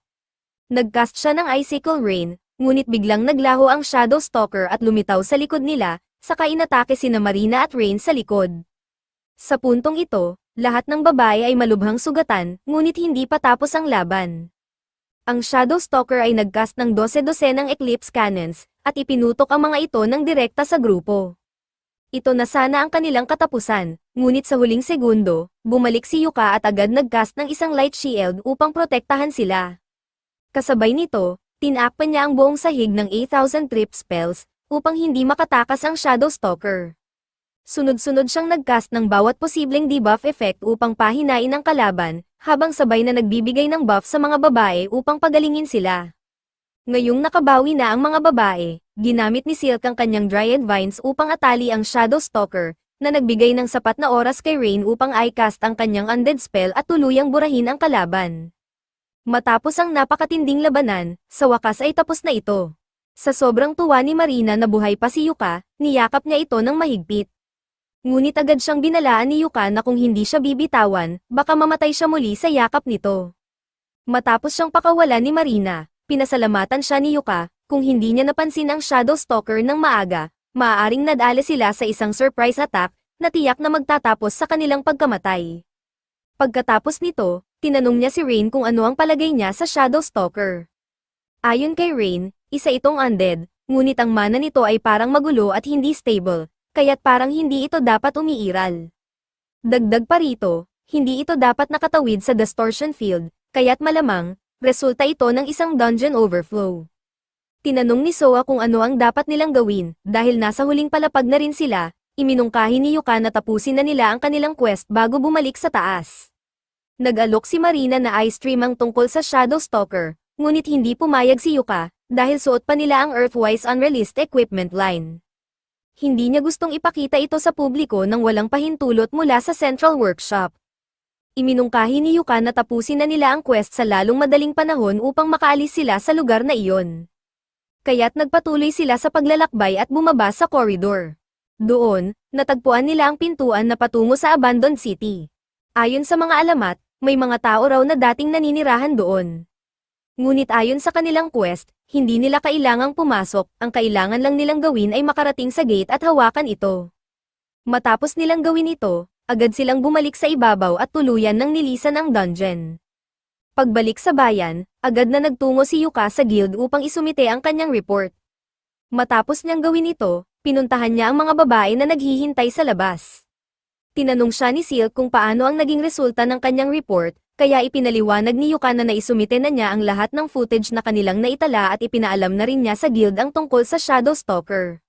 Dahil sa seryosong usapin ito, malamang ay tatawagin sila ng guild para sa isang may sensinang interview sa mga susunod na araw. Kaya iminungkahi ni Yuka na magpahinga sila ng 2 araw at manatili muna sa kwarto. Nagustuhan ni Marina ang ideyang ito, kaya tinanong niya si Yuka kung gusto nitong mag-date kasama silang lahat. Hindi pamilyar si Marina sa lungsod, kaya gusto niyang ipasyal sila ni Yuka. Samantala, gusto naman ni Rain na makita ang lahat ng artifacts na matatagpuan sa syudad. Walang dahilan si Yuka para tumanggi, kaya pumayag siyang lumabas kasama sila para sa isang date. Patuloy ang Thunder Pike sa kanilang mga adventure upang mapanatili ang kanilang A-rank party status, ngunit si Barry ay walang tigil sa pagrereklamo tungkol sa kanilang rations. Noon kasi, palagi silang nakakakain ng masasarap na pagkain mula kay Yook habang kasama pa nila ito. Sinabi ni Simon sa kanya na wala nang silbi ang pagrereklamo sa ngayon, kaya iminungkahi niyang magpatuloy sila. Tinanong niya ang lahat kung sapat pa ba ang kanilang mana at potions. Sagot naman ni Barry, hindi siya bumili ng kahit anong potions dahil para sa kanya, bakit pa siya gagastos sa healing potions kung pwede namang pagalingin siya ni Camilla. Ngunit, alam naman nilang hindi naman infinite ang mana ni Camilla. Sinaway sila ni Simon at sinabing tigilan na ang pagtatalo. Inutusan niya si Jamie na iset up ang kanilang stream upang makapagpatuloy sila. Habang inaayos ito ni Jamie, bigla na lang siyang tinawag ni Barry na mahina at walang silbi, nang walang dahilan. Sumali pa ang iba sa pangungot siya sa kanya, mula nang mawala si Yook, hindi na nila magawang isisi sa kanya ang kanilang mga problema. Dahil dito, si Jamie na ngayon ang napagdidiskitahan nila, kahit wala naman siyang magawa tungkol dito. Sa huli, muling nabigo ang kanilang misyon. Pagbalik nila sa guild, sinabi sa kanila ni Mummer na kung magpapatuloy pa ang ganitong sunod-sunod na pagkabigo, malaki ang posibilidad na sila ay ma-demote mula sa pagiging A-rank party. Sinabi niya kay Simon na mas mabuti sigurong pumili sila ng mga quests na mas madali upang masiguradong matatapos nila ito sa pagkakataong ito. Personal niyang iminungkahi na sa susunod, dapat nilang subukan ang mga C-rank quests. Nagpantang ang tenga ni Simon sa narinig, para sa kanya, paano niya magagawang sabihin iyon sa isang A-rank adventurer. Ngunit agad siyang sinagot nito, hindi naman kasi siya gumagawa ng A-rank results, kaya wala siyang aasahang espesyal na pagtrato. Muli na namang sinubukan ni Simon na isisi sa iba ang kanyang mga pagkukulang. Sinabi niyang kasalanan ng guild dahil hindi man lang sila ipinakilala sa isang bagong miyembrong maaari niyang manipulate para gawin ang mabibigat na trabaho para sa kanila. Pero hindi nagbigay ng kahit anong dam si Mummer sa kanyang mga palusot at pinaalis siya nang walang nakuhang kapalit. Sa bandang huli, naupo ang grupo ng Thunder Pike sa isang mesa habang nag-iisip. Pero si Jamie ay umupo sa ibang mesa dahil hindi na siya ganoon ka-comfortable sa piling ng kanyang mga kasama. Samantala, Barry ay nananatiling galit dahil tinakat silang ma-demote ni Mummer, pero pinakalma siya ni Simon dahil alam naman nilang tama ito. Hindi na sila kasing galing gaya ng dati, kaya malamang masyado nang mabigat para sa kanila ang mga A-rank missions ngayong 4 na lang sila. Gayunpaman, kung sa tingin ni Simon ay ang pagkawala ng pang-5 miyembro ang dahilan ng kanilang paghihirap, sinabi ni Camilla na dapat niyang bilisan ang paghahanap ng bagong miyembro para sa kanilang party, dahil iyon ang trabaho niya bilang leader. Alam ni Simon na tama si Camila, pero kahit makahanap pa siya ng bagong miyembro, walang makakahigit sa kakayahan ni Yuka noon. Dahil dito, tinanong siya ni Barry kung maaari na lang ba nilang ibalik si Yuka sa Thunder Pike. Ngunit sinubukan na iyon ni Simon dati, at tinanggihan siya ni Yuka. Kung gusto niyang ibalik si Yuka, kailangan niyang makaisip ng paraan para kumbinsihin itong balewalain ang mga taon ng gaslighting na tiniis niya mula sa kanila. Dahil dito, iminungkahi ni Simon na kumuha sila ng misyon sa Achromatic Darkness Dungeon, dahil matagal ng pangarap ni Yuka na masakop ito. Nais niyang matagpuan ang isang abyss gate doon, iniisip ni Sean na maaari nilang akitin si Yuka na bumalik sa kanilang party kung magpapanggap silang seryoso sa pag-clear ng dungeon. Dahil A-rank parties lang ang pinapayagang pumasok, wala nang ibang paraan para magawa ito ni Yuka kasama ang kanyang mga newbie girls sa party niya. Sang-ayon si Barry sa plano ni Simon, iniisip niyang napakagandang ideya nito. Samantala, si Jamie ay tahimik lang, iniisip kung paano siya napasama sa grupo ng mga handgal na ito. Samantala, si Yuka at ang mga babae ay nasa bayan, patungo sa kanilang destinasyon. Habang naglalakad, sinabi ni Yuka sa kanila na narinig niyang pansamantalang isinara ang Iron Dungeon para sa isang investigasyon. Hindi ito nakakagulat, lalo na't isang Shadow Stalker ang lumitaw sa unang pagkakataon matapos ang 10 taon. Habang naglalakad sila sa kalye, sa wakas ay natagpuan nila ang lalaking dapat nilang makausap. Dinala sila nito upang inspeksyonin ang isang bahay na interesado silang bilhin. Ipinakita ito sa kanila ni Monday, at mukhang maganda ang kondisyon ng bahay. Ngunit, pakiramdam ni Yuka ay hindi ito akma sa kanila. Masyadong madaling pasukin ang mga ground floor homes, kaya madali silang maging target ng burglary. Dagdag pa rito, mahirap pigilan ang mga tao sa pagsilip sa mga bintana, isang malaking problema sa privacy, lalo na't ang mga babae ang maninirahan dito. Dahil dito, nag-alok si Monday na ipakita sa kanila ang isa pang ari-arian. Dinala niya ang grupo sa pangalawang bahay, isang bagong remodeled na family home. Mayroon itong mga pribadong kwarto sa ikalawang palapag, isang underground storage space, at may roof access din. Sa tingin ni Marina, perpekto ang bahay na ito, at nagustuhan rin ito ni Yuka. Pero hindi pa rin siya nakakapagdesisyon, kaya, tinanong niya si Monday kung maaari ba niyang i-reserve ang bahay na ito saglit habang pinag-iisipan niya ito. Sinabi ni Monday na mananatili ang bahay sa market kung sakaling gustuhin ni Yuka na bilhin ito. Ngunit sa ngayon, mayroon pa siyang huling ari-arian na nais ipakita sa kanila. Sumunod si Yuka at ang iba pang miyembro ng grupo sa kanya, ngunit habang naglalakad sila, nagsimula siyang makaramdam ng kakaiba. Napansin ito ni Ryan, kaya tinanong niya si Yuka kung may problema. Sagot naman ni Yuka, hindi naman ito malaking bagay, pero malapit lang ang base ng Thunder Pike dito. Medyo nag-aalala siya na baka masalubong niya sila habang nasa lugar na ito. Pagkarinig nito, agad na sinabi ng mga babae kay Monday na hindi na nila gustong makita pa ang huling bahay. Ayaw nilang makatira sa parehong neighborhood kung saan naroroon ang Thunder Pike, kahit na isang 7-story mansion pa ang alok, wala silang interes dito. Dahil dito, iminungkahi ni Marina na bilhin na lang nila ang naunang bahay na kanilang nakita, dahil maganda naman ito. Sang-ayon si Yuka sa ideya, kaya noong araw ding iyon, inilipat na nila ang lahat ng gamit nila sa bagong bahay. Nang matapos ang paglilipat, sinabi ni Yuka na tutulungan niyang ilagay ang mga gamit ng mga babae sa loob ng bahay. Kaya tinanong niya sila kung nakapili na ba sila ng kani-kanilang rooms. Ngunit laking gulat niya nang malamang hinihintay pala siya ng mga babae na pumili muna ng sarili niyang room. Nalito si Yuka, kaya tinanong niya sila kung ang ibig nilang sabihin ay gusto nilang tumira siya kasama nila. At iyon nga mismo ang sinasabi ng mga babae, dahil ito ay magiging party base nila, natural lamang nakasama nila si Yuka sa bahay. Bukod pa rito, kung hindi dahil kay Yuka, hindi naman nila kayang bilhin ang bahay na ito. Kaya para sa kanila, syempre gusto nilang manirahan siya kasama nila. Medyo nag-aalangan si Yuka na manirahan sa iisang bubong kasama ang mga babae, pero ipinaalala sa kanya ni Marina na kapag nagkakampo sila sa kanilang mga adventures, wala namang problema sa kanya ang matulog sa tabi nila. Kaya hindi naman ito dapat maging iba sa sitwasyong iyon. Mahirap kontrahin ang kanyang logic, kaya sa huli, pumayag si Yuka na lumipat sa bahay.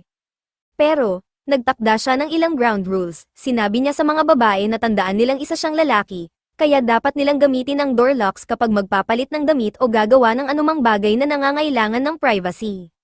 Ayaw lang talaga niyang malagay sa nakakahiya at hindi komportableng sitwasyon.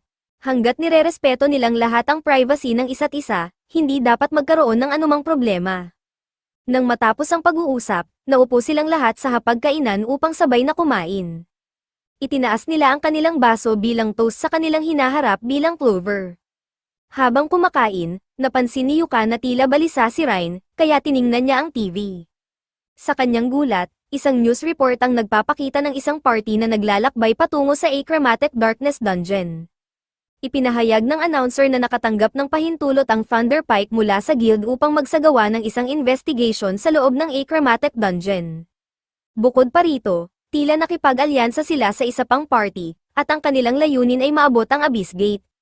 Para kay Yuka, isang napakalaking dagok ito, pangarap niyang masakop ang Achromatic Dungeon, kaya ang makita ang Thunder Pike na sumusubok gawin ito ay isang matinding suntok sa kanyang damdamin. Inisip ng mga babae na siguradong masama ang loob niya, pero nagulat sila nang sabihin niyang ayos lang siya. Hindi naman ito isang karera, kung susubukin niyang sakupin ang Achromatic Dungeon, nais niyang gawin ito kasama ang Clover. Wala siyang pakialam kung gawin muna ito ng Thunder Pike bago siya. Ang mahalaga ay gawin niya ito sa sarili niyang paraan. Kaya, nagpasya siyang kalimutan ang tungkol sa kanila at ipagpatuloy ang kanyang pagkain. Ngunit bigla siyang nakatanggap ng mail mula sa guild, nagsasabing siya ay ipinapatawag. Dahil dito, pumunta siya kasama si Ryan upang alamin kung tungkol saan ito. Pagdating nila, ipinaalam sa kanila na may isang party na partikular na humiling ng tulong ni Yuka para sa kanilang paparating na misyon. Noong una, naging curious si Yuka sa natanggap niyang request, pero nang makita niyang ito ay mula sa Thunder Pike, agad niya itong tinanggihan at nagpatuloy sa kanyang araw na parang walang nangyari. Gayunpaman, makalipas ang ilang minuto, nalaman ni Simon na tinanggihan ni Yuka ang request, kaya hindi siya nag-atubiling hanapin ito upang personal na humingi ng paliwanag. Inasahan na ni Yuka ang ganitong reaksyon, kaya hinarap niya si Simon. Agad siyang tinanong ni Simon kung bakit niya tinanggihan ang request nila. Sinagot siya ni Yuka na wala namang espesyal na dahilan, ayaw lang talaga niyang makipagtulungan sa Thunder Pike sa kahit anong sitwasyon, kahit na ito pa ang katuparan ng kanyang pangarap. Sa totoo lang, nagulat pa nga siya na naaalala ni Simon ang pangarap niyang matagpuan ang Abyss Gate, pero wala siyang balak makisali. Sa halip, binati na lang niya si Simon ng best of luck sa kanyang misyon. Sinubukan ni Simon na guilt trip si Yuka sa pamamagitan ng pagsasabi na naihanda na niya ang lahat ng preparations na may kaugnayan sa pagsali ni Yuka. Pero para kay Yuka, problema iyon ni Simon, hindi kanya. Bukod dito, napakabastos nilang magpadala ng isang spot request sa isang taong bahagi na ng isang active party. Hanggat isang request lang ito, may buong karapatan si Yuka na tanggihan ito kahit anong dahilan pa ang mayroon siya. Dahil dito, nagalit si Simon at sinabing mali si Yuka sa pagtalikod sa Thunder Pike. Ngunit naabot na ni Yuka ang kanyang limitasyon, kaya sumigaw siya pabalik, sinasabing si Simon ang tunay na may kasalanan dito. Habang nasa Thunder Pike siya, lahat, mula sa pre-quest preparations, quest research, at kahit sa intel gathering, ay ipinapasa lang sa kanya. Hindi man lang nagpakita si Simon ng pasasalamat sa lahat ng trabahong pinaghirapan ni Yuka.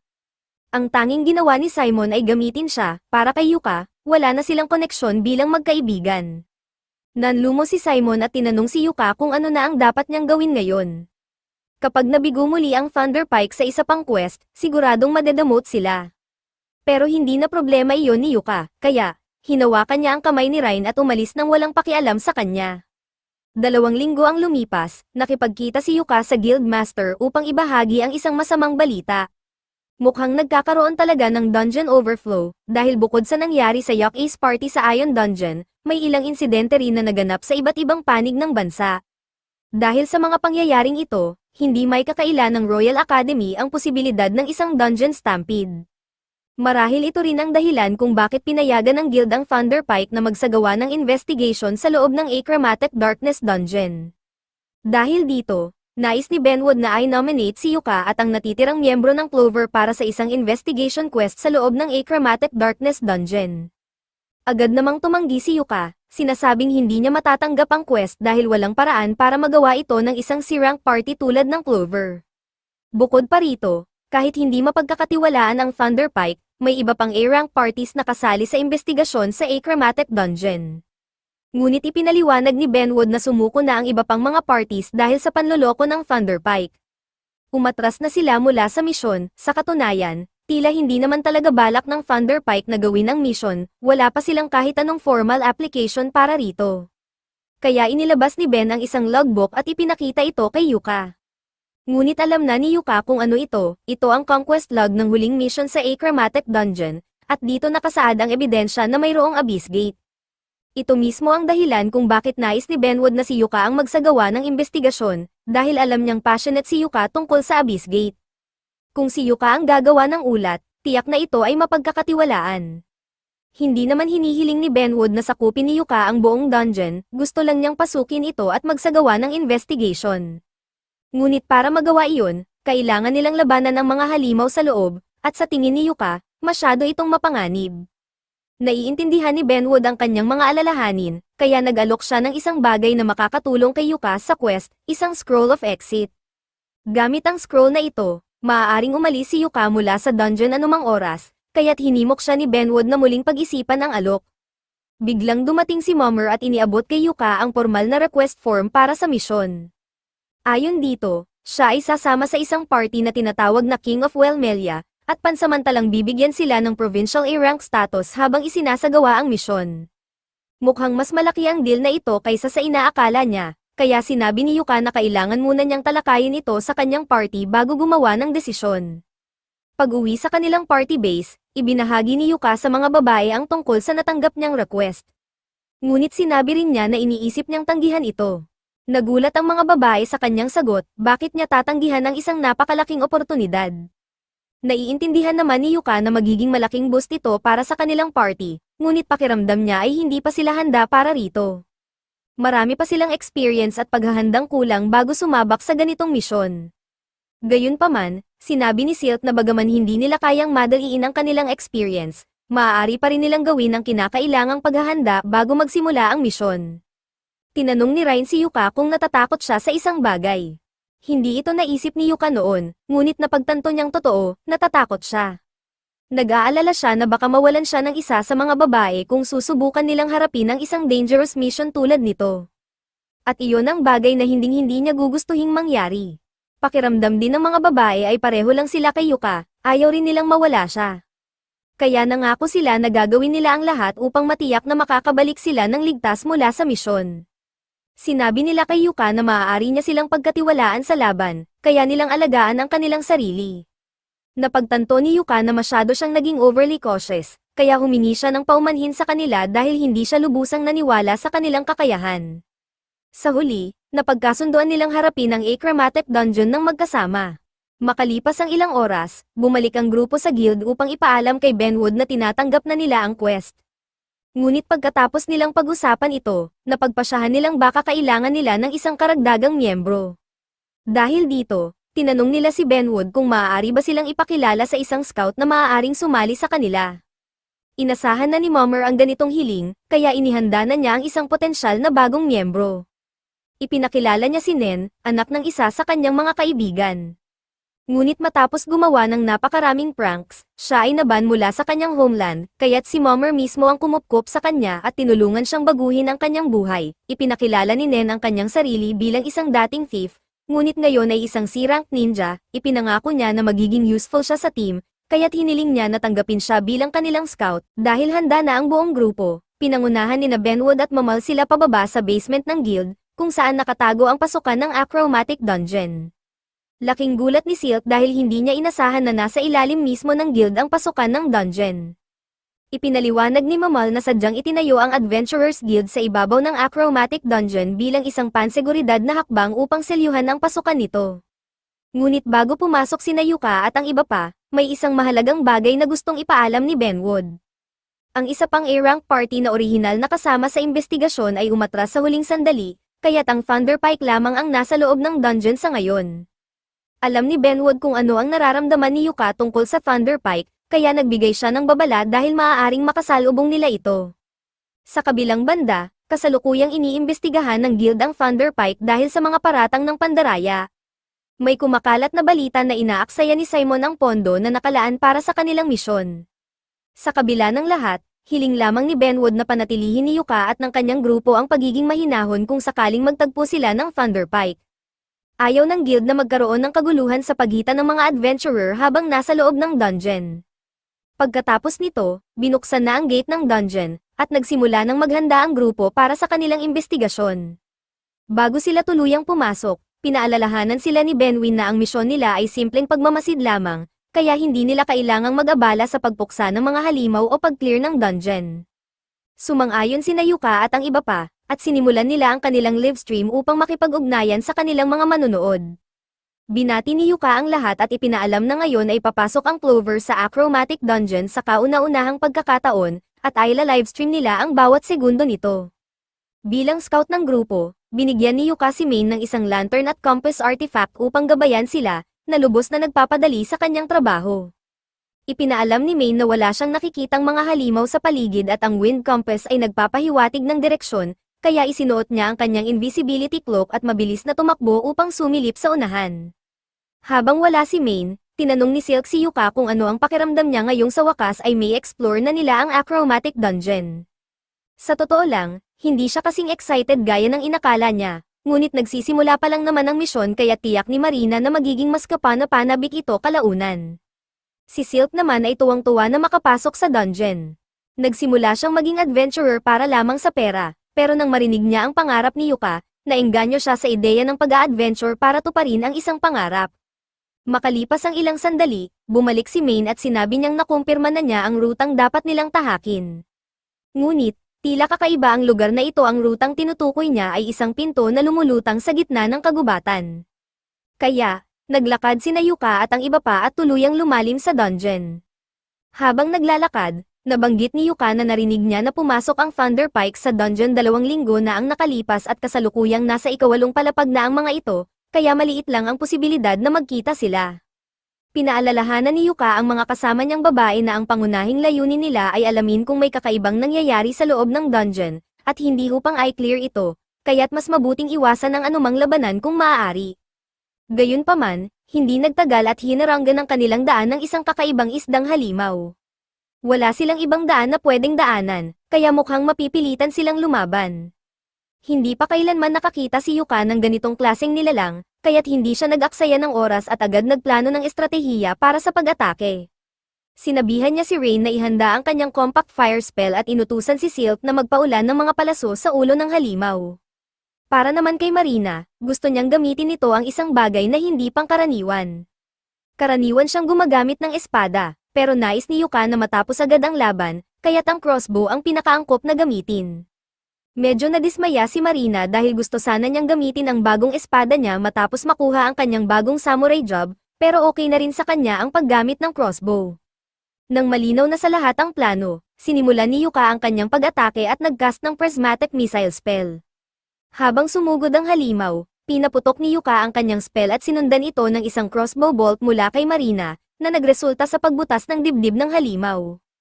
Agad namang pinaputok ni Rain ang kanyang flame spell sa butas ng dibdib ng halimaw, na naging sanhi upang masunog ito mula sa loob, at tinapos ito ni Silk sa pamamagitan ng ilang palaso sa ulo nito. Namanghasinan sa bilis ng pagkatumba ng halimaw, at dahil natalo na nila ito, maaari na silang magpatuloy sa safe room. Pagdating nila doon, sinabi ni Yuka na oras na para magpahinga at pinutol ang livestream. Tinanong niya ang lahat kung ano ang mga nawala nilang kagamitan, pero maliban sa mga palasong ginamit sa laban, kumpleto pa rin ang lahat ng gamit ng grupo. Ikinatuwa ni Yuka na nasa maayos na kondisyon ang lahat, kaya't may isang bagay na lang silang kailangang asikasuhin, ang treasure chest. Malinaw naman na bubuksan nila ito, pero pinag-iisipan ni Yuka kung dapat ba nila itong i-livestream o hindi. Napansin ni Silk na kung may mahalagang loot sa loob ng chest, maaaring magalit ang ibang tao na isang C-rank party lang ang makakakuha nito. Magandang punto iyon, kaya't napagpasyahan ni Yuka na buksan ang chest off camera. Binigyan niya ng go signal si Nan para i-pick ang lock nito. Ginawa ni Nan ang iniutos at habang pinipik ang lock, natuklasan niyang may bitag na nakakabit dito. Pero hindi iyon naging problema dahil sapat ang kanyang kakayahan upang maiwasan ito. Sa huli, nabuksan ni Nan ang chest at namangha ang lahat nang makita nilang puno ito ng magagandang gemstones. Sinabi ni Yuka kay Silk na hawakan muna ang mga alahas at ginto, kaya inilagay niya ang mga ito sa kanyang magic bag. Nang matapos si Silk, sumilip si Yuka sa loob upang tingnan kung may artifacts, at totoo nga, nakahanap siya ng isang ring artifact na mukhang promising, pati na rin ng isang kakaibang bagay na Hugis Cube. Medyo naguluhan si Yuka dahil hindi nagbigay ng impormasyon ang kanyang appraisal skill tungkol sa artifact na iyon, ngunit nalaman niyang wala pa itong attributes. Naging interesado siya at balak niya itong i-report kay Benwood bago subukang gamitin. Samantala, ang singsing ay sa tingin ni Yuka ay babagay kay Rain, dahil ito ay isang artifact na nagbibigay ng kalmado sa sino mang gumagamit nito. Mukhang epektibo nga dahil kaunti lang ang naging pagpanik ni Rain nang lumuhad si Yuka at isinusuot ang singsing sa daliri niya, tila parang isang proposal. Nagpatuloy sila sa paglalakbay sa dungeon, at di nagtagal, natunto ni Nan ang hagdanan papunta sa ikalawang palapag. Pinuri ni Yuka si Nan sa mahusay nitong trabaho bilang scouter ng kanilang grupo, ngunit sinabi ni Nan na malaking tulong ang Wind Compass artifact na pinahiram sa kanya ni Yuka. Pinapayagan siya nitong mahanap ang hagdanan sa pamamagitan ng pagsunod sa agos ng hangin sa loob ng dungeon. Medyo nagulat si Yuka dahil inakala niyang lahat ng adventurer ay gumagamit ng ganitong artifact sa paglalakbay sa dungeon, pero dahil napakarami niyang artifacts, naging normal na lang ito para sa kanya. Pagdating nila sa safe room ng ikalawang palapag, tinanong ni Yuka ang lahat kung ano ang mga kakaibang bagay na napansin nila sa kanilang paglalakbay. Binanggit ni Silk na nagbago ang ilang bahagi ng tanawin sa dungeon, at hindi rin niya malilimutan ang kakaibang halimaw na may ulong halimaw. Ngunit ang pinakakakaiba ay ang pagkakaroon ng treasure chest sa safe room ng unang palapag. Hindi ito katanggap-tanggap para kay Yuka dahil karaniwang makikita lamang ang mga treasure chest sa mas malalim na bahagi ng dungeon, at ang halaga ng mga item sa loob ng isang chest ay karaniwang nakabase sa panganib ng palapag kung saan ito natagpuan. Kaya't ang makahanap ng napakaraming gemstones at dalawang mahalagang artifact sa unang palapag ay tila walang loika. Dahil sa lahat ng ito, sapat na itong dahilan upang magduda. Para na rin sa kaligtasan ng lahat, iminungkahi ni Yuka na bumalik na lamang sila para sa araw na iyon. Itinuturing niya itong matagumpay na misyon dahil nakapag-imbestiga sila ng husto, nakahanap ng interesanteng mga artifact, at walang sino man sa kanila ang nasaktan o nawalan ng kagamitan. Ngunit nasira ang magandang mood ni Yuka nang bigla silang makasalubong ng Thunderpike. Umaasa siyang hindi na niya kailanman makikita ang mga mukha ng mga ito, pero mukhang hindi talaga sila nagbago. Agad siyang sinermonan ni Barry at Camilla, na tinawag siyang walang utang na loob, habang tahimik lang na nakatayo si Jamie sa likod at pilit na iniiwasang makisali sa drama ng kanyang mga kasamahan. Lumapit naman si Simon kay Yuka at sinabing dahil naroon din ang Clover sa dungeon, magiging mabait siya at mag-aalok ng alyansa. Ngunit kapalit nito, hinihingi niya kay Yuka na ibigay lahat ng data at mahahalagang loot na nakuha nila sa kanilang expedition. Hindi makapaniwala si Yuka sa kapal ng mukha ni Simon para isipin na papayag siya sa ganoong kasunduan. Ngumiti si Barry at sinabing natural lamang para sa isang C-rank party na makipag-alyansa sa isang A-rank party, at dapat nga raw magpasalamat si Yuka na binibigyan pa sila ng ganitong pagkakataon. Habang nagaganap ang tensyon sa pagitan ng dalawang grupo, patuloy pa ring naka-livestream si Yuka kaya't nasaksihan ng lahat ng kanyang manunood ang kanilang mainit na pagtatalo. Alam na ng mga viewers na may kapana-panabik na mangyayari. Hindi tumigil si Simon sa kanyang walang katapusang kasinungalingan at hiling pa niyang ibigay ni Yuka sa kanya ang lahat ng kredito para sa anumang impormasyon na nakuha niya mula sa kanilang expedition. Naiinis na si Yuka sa pakikinig sa mga kalokohan ni Simon, pero bago pa man siya makapagsalita, naunahan na siya ni Silk. Tinawag ni Silk na walang hiya si Simon dahil sinusubukan nitong samantalahin ang iba. Ngunit dahil may diskriminasyon sina Simon, Barry, at Camilla laban sa mga Dark Elf, tinawag nila siyang maruming tagasunod ng madilim na Diyos, at sinabing walang karapatan ang isang tulad niyang savage na magsalita sa harapan nila. Doon na tuluyang napuno si Yuka, pwede nila siyang bastyusin ng paulit-ulit, pero kung iinsultuhin nila ang isang miyembro ng kanyang mahalagang pamilya, may mamamatay talaga ngayon. Sinubukan ni Simon na pag-aanin ang isyu at itanggi ang lantaran nilang rasismo, pero seryoso si Yuka sa kanyang banta. Sinabi niyang mas pipiliin pa niyang mamatay kaysa kailanman makipagtulungan kay Simon ulit. Ayaw na niyang mag-aksaya ng kahit isang segundo kasama si Simon, kaya sinabi niya sa Clover na aalis na sila. Tumalikod sila at umalis. Iniwang galit na galit ang tatlong narcissist, habang si Jamie ay halatang hindi komportable sa sitwasyon. At huwag kalimutan, naka-livestream pa rin lahat ito, kaya't nakita ng maraming tao kung paano naging lantaran na racist ang Thunderpike. Isang bagay na lang ang sigurado, malapit nang ma-cancel ang grupo. 2 araw ang lumipas at pinatawag ang Thunderpike sa isang pagpupulong kasama si Benwood. Ipinaalam niya sa kanila na may ilang reklamo ang isinampa laban sa kanila nitong mga nakaraang araw. Una, mula sa kanilang mga sponsors na nagsasabing inaabuso ng Thunder Pike ang pondong ibinigay para sa kanilang misyon. Pangalawa, dalawang reklamo mula sa Council of Elves at Wellmelia para sa lantaran nilang pagiging racist kay Silk.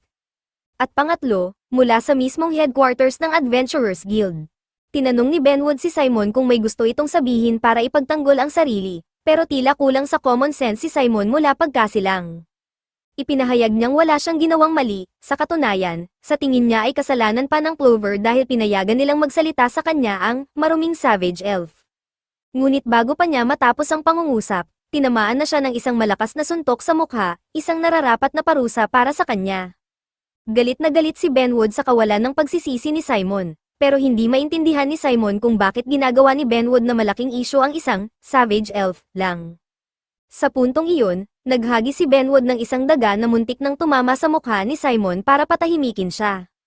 Dahil halatang walang kamuwang-muwang si Simon sa tindi ng sitwasyon, ipinaliwanag ito ni Benwood sa kanya ng malinaw, isang A-rank party na kinikilala ng kaharian ng Wellmelia ang nakita ng publiko na nagpakita ng lantaran na rasismo laban sa isang dark elf, at dinungisan nito ang dignidad ng kaharian.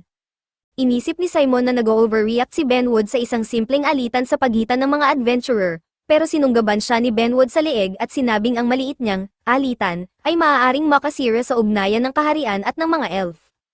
Kaya ito ang gagawin nila. Gusto ni Benwood na gumawa agad sina Simon at ang iba pang miyembro ng Thunder Pike ng isang apology stream. At mas mabuting paghandaan na rin ni Simon ang posibilidad na mawala ang kanyang adventurer's license, o mas malala pa, ang mapatapon mula sa kaharian ng tuluyan. Doon na lang naunawaan ni Simon kung gaano kaseryoso ang sitwasyon, kaya't sinubukan niyang makipagkompromiso at sinabing wala nang makakatapos ng investigasyon sa Achromatic Dungeon kung ipatapon sila ni Benwood. Ngunit walang epekto ito kay Benwood, at sinagot siya ng matigas, kakayanin namin kahit wala kayo. Hindi tulad ng Thunder Pike, napatunayan na ng Clover na kaya nilang pangalagaan ang sarili nila at magtulungan sa mga mapanganib na sitwasyon. Habang nasa misyon, pansamantalang binigyan ng A-rank status ang Clover. Nanlumo si Simon nang mapagtanto niyang i-rank na ang Clover. Ayaw nang mag-aksaya ng oras ni Benwood sa pakikipagtalo kay Simon, kaya pinalabas niya ito sa kanyang opisina at inutusan na simulan na ang apology stream. Hindi makapaniwala si Simon sa nangyayari sa kanya, at wala siyang balak humingi ng tawad dahil hindi naman niya iniisip na may nagawa siyang mali. Sa halip, sinisisi niya si Yuka, dahil nangyari lang lahat ng ito dahil sa livestream nito, kaya't nagpa siya si Simon na maghiganti. Sa hindi inaasahang pagkakataon, may tumawag kay Simon mula sa isang sulok at sinabing may plano siya upang ibalik si Simon sa rurok ng tagumpay habang gumaganti kay Yuka at sa Clover. Naging interesado si Simon sa mungkahing ito. Dito nagtatapos ang episode 6. Mag-subscribe para hindi mapalampas ang susunod na bahagi.